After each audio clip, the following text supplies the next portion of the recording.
Di tanah Jawa, jauh sebelum kerajaan besar berdiri, hidup sebuah kisah yang berulang kali diceritakan. Namun tak pernah benar-benar pasti asal-usulnya.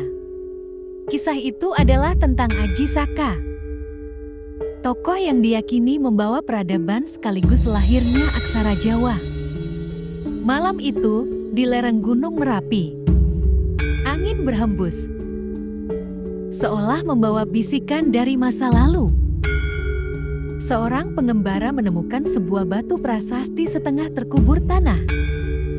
Pada permukaannya tergores aksara kuno yang dikenal sebagai Hanacaraka. Di bagian bawah tertulis samar kalimat yang membuat bulu kuduk berdiri. Dari prasasti itulah cerita dimulai, tentang seorang tokoh yang datang dari tanah seberang, menantang seorang raja pemakan manusia bernama Dewata Cengkar, dan membawa tatanan baru bagi Pulau Jawa. Namun, di balik kisah pahlawan itu, tersimpan tragedi, kutukan, dan pertanyaan yang tak pernah terjawab. Apakah Aji Saka benar-benar ada? Ataukah ia hanya bayangan yang lahir dari mitos? Bab ini menyingkap awal jejak misterius itu, jejak yang terkubur berabad-abad, menunggu untuk ditemukan kembali. Pada masa purba, jauh sebelum kerajaan besar berdiri di tanah Jawa, berdirilah sebuah negeri bernama Medan Kamulan. Negeri itu luas, subur, dengan sawah terbentang dan hutan lebat penuh hasil bumi. Namun semua kesuburan itu tidak memberi kebahagiaan bagi rakyatnya. Di atas singgasana Medan Kamulan bersemayam seorang raja yang ditakuti semua orang, Prabu Dewata Cengkar. Ia bukan raja bijaksana, melainkan penguasa bengis dengan kebiasaan mengerikan menyantap daging manusia. Setiap hari, abdi kerajaan diperintahkan mencari rakyat jelata untuk dijadikan santapan raja.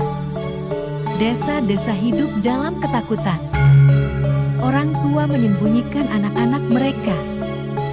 Keluarga bersembunyi di hutan.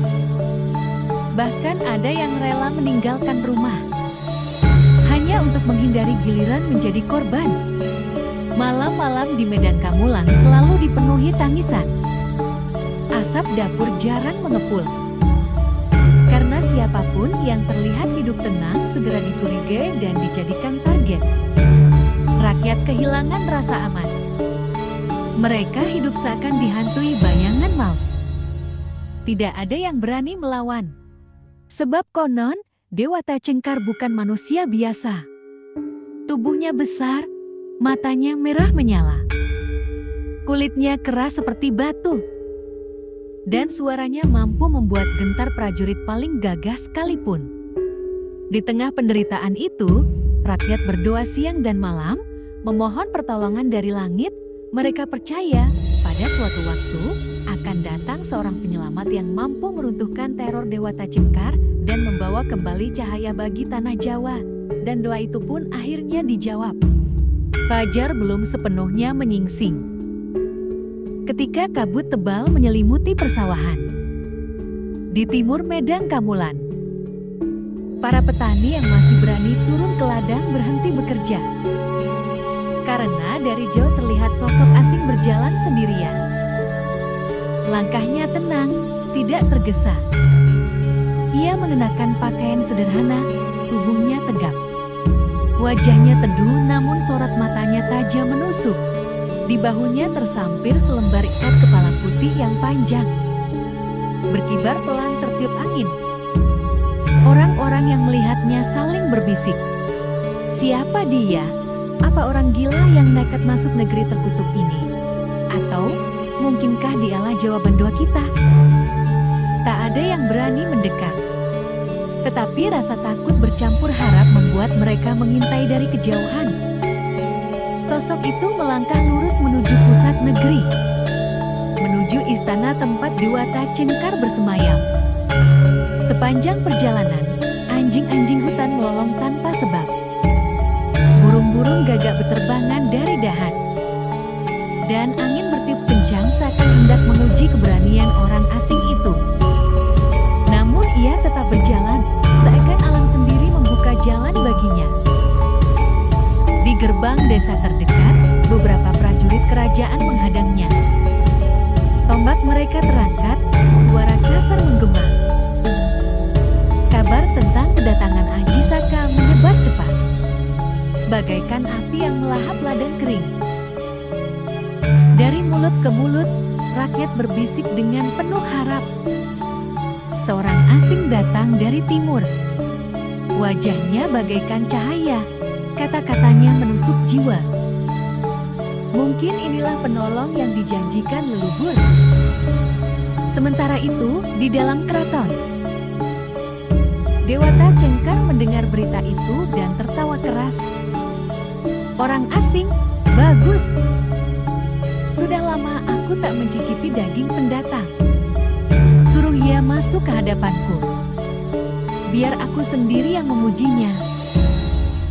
Suara tawa raja bergema hingga ke lorong-lorong istana, membuat bulu kuduk siapapun yang mendengarnya berdiri.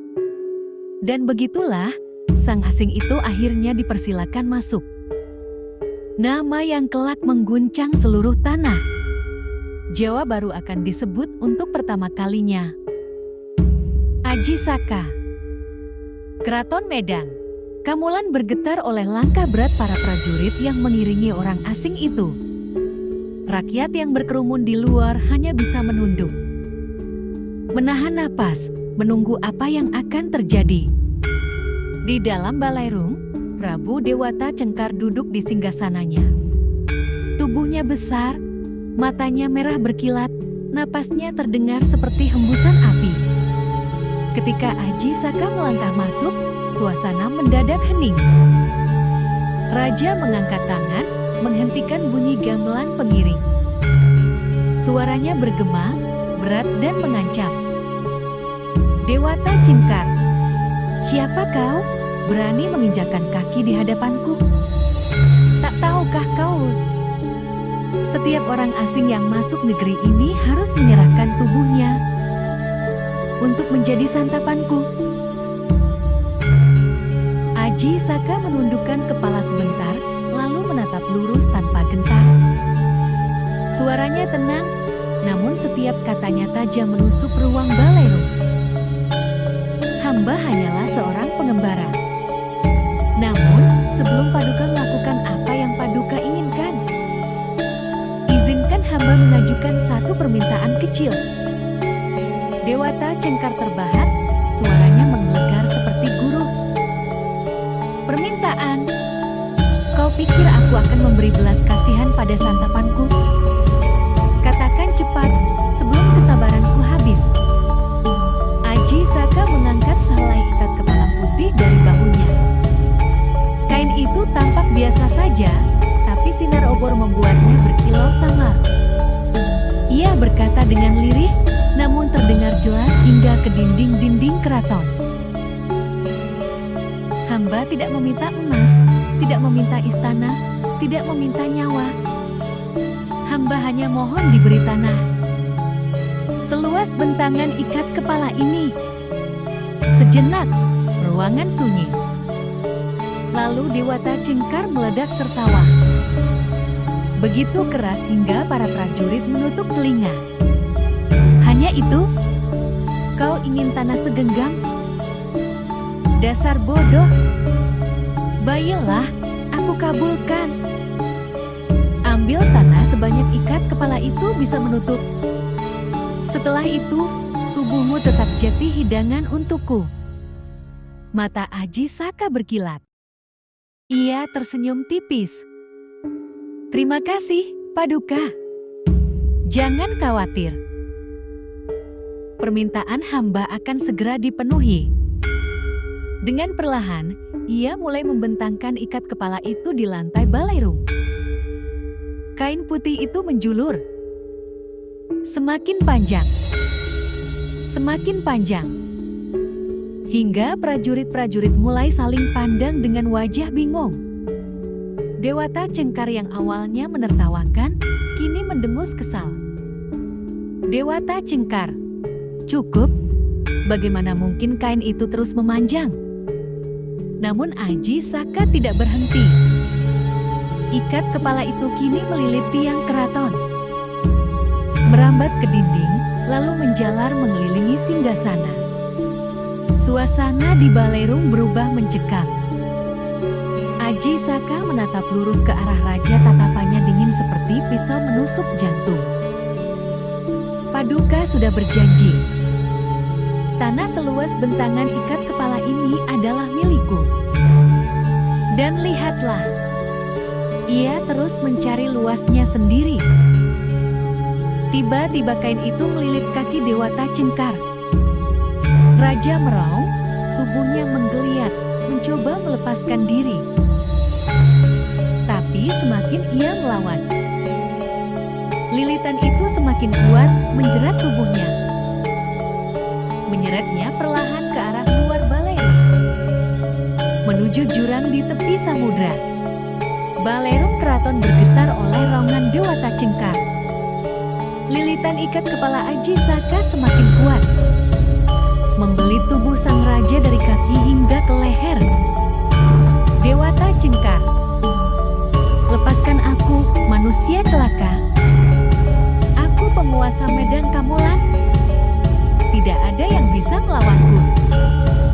Namun suaranya tenggelam oleh deru kain putih yang terus menjulur, menyeret tubuhnya keluar keraton. Prajurit-prajurit hanya bisa terpaku, tak sanggup menolong. Di luar istana, rakyat berkerumun. Mereka melihat Raja Bengis itu diseret menuju tebing tinggi di tepi samudra. Dengan teriakan terakhir yang mengguncang langit, Dewata Cengkar terhempas ke dalam gelombang.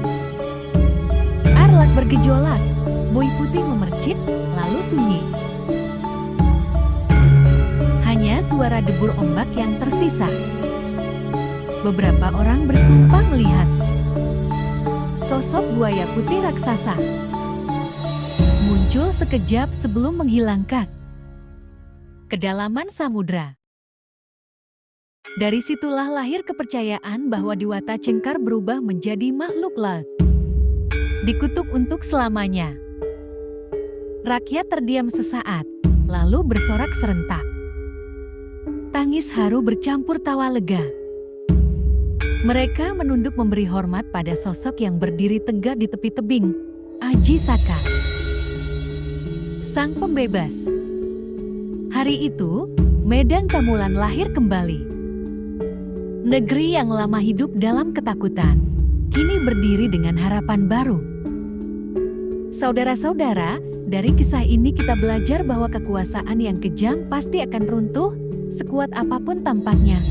Dan bahwa akal, kebijaksanaan, serta keberanian lebih ampuh daripada kekerasan semata. Aji Saka mengajarkan kita untuk mengalahkan kezaliman, tidak selalu dengan senjata, tapi dengan kecerdikan dan keteguhan hati. Namun, cerita ini juga menjadi peringatan. Siapapun yang berkuasa, bila lupa pada rakyatnya, akan berakhir ditelan waktu. Demikianlah kisah Aji Saka dan runtuhnya Dewata Cengkar. Apabila ada kata, kalimat, atau penggambaran yang kurang berkenan di hati panjenengan semua, saya mohon maaf yang sebesar-besarnya. Jika Anda menyukai kisah ini, jangan lupa untuk menekan tombol like sebagai dukungan dan subscribe agar tidak ketinggalan cerita-cerita sejarah dan legenda berikutnya. Dukungan Anda sangat berarti untuk terus menghadirkan kisah yang bermanfaat dan menghibur. Terima kasih banyak atas perhatian dan kebersamaannya. Wassalamualaikum warahmatullahi wabarakatuh.